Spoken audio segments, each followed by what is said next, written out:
I'm gonna add the first storyteller in right now. So if everyone can get in position in 5, 4, 3, 2, 1, go. Challenge is officially on. Our first guest is Patrick Hott. The story is called The Death of Baldur. Baldur was one of the most beloved of all the gods. The son of Odin, the chief of the gods, and the benevolent sorceress goddess Frigg, Baldur was a generous, joyful, and courageous character who gladdened the hearts of all who spent time with him. When therefore he began to have ominous dreams of some grave misfortune befalling him, the fearful gods appointed Odin to discover their meaning. Baldur's father wasted no time in mounting his steed and riding to the underworld to consult a dead seeress whom he knew to be especially wise in such matters. When in one of his countless disguises he reached the cold and misty underworld, he found the halls arrayed in splendor, as if some magnificent feast were about to occur. Odin woke the seeress and questioned her concerning this festivity, and she responded that the guest of honor was to be none other than Baldur. She merrily recounted how the god would meet his doom, stopping only when she realized, from the desperate nature of Odin's entreaties, who this disguised wanderer truly was. And indeed, all that she prophesied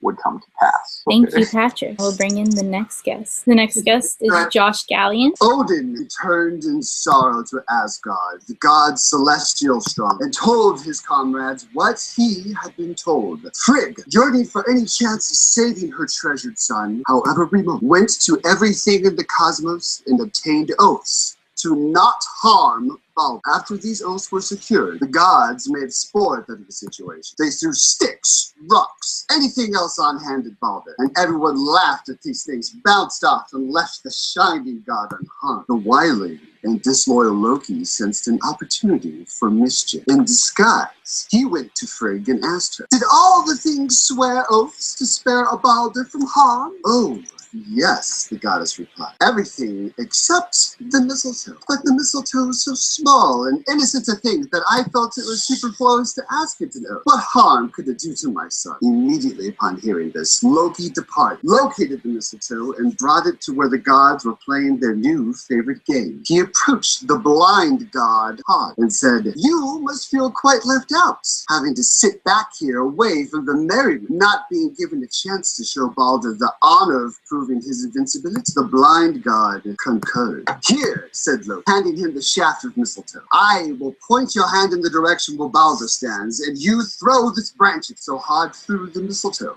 It pierced the god straight through, and he fell down dead. Thank you, Josh. Welcome, Ashley. The gods found themselves unable to speak as they trembled with anguish and fear. They knew that this event was the first presage of Ragnarok, downfall and death, not just of themselves, but of the very cosmos they maintained. Frigg composed herself enough to ask if there were any among them who were brave enough to journey to the land of the dead and offer Hel, the death goddess, a ransom for Baldur's release. Hermod, an obscure son of Odin, offered to undertake this mission. Odin instructed Sleipnir to bear Hermod to the underworld, and off he went. The gods arranged a lavish funeral for their fallen friend. They turned Baldur's ship into a pyre fitting for a great king. When the time came to launch the ship out to sea, gods found the ship stuck in the sand and themselves unable to force it to budge. After many failed attempts, they summoned the brawniest being in the cosmos, a certain giantess named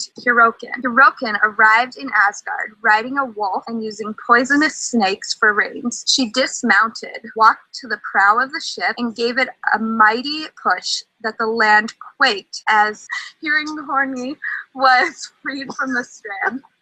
As Baldur's body was carried onto the ship, his wife, Nanna, was overcome with such great grief that she died there on the spot and was placed on the pyre alongside her husband. The fire was kindled, and Thor hallowed the flames by holding his hammer over them. Odin laid upon the pyre his ring Draupnir, and Baldur's horse was led into the flames. Our next guest is Stephen Lehman. All kinds of beings throughout the 9 worlds attended this ceremony. Gods, giants, elves, dwarves, Valkyries, and others. Together, they stood and mourned as they watched the burning ship disappear over the ocean. Meanwhile, Hermod rode 9 nights through ever darker and deeper valleys on the quest to rescue the part of Baldur that had been sent to hell. When he came to the river, Mugor, the giantess who guards the bridge, asked him his name and his purpose, adding that it was strange that his footfalls were as thundering as those of an entire army, especially since his face still had the color of the lake. He answered to her satisfaction, and she allowed him to cross over into Hell's realm. Sleipnir leapt over the wall around that doleful land.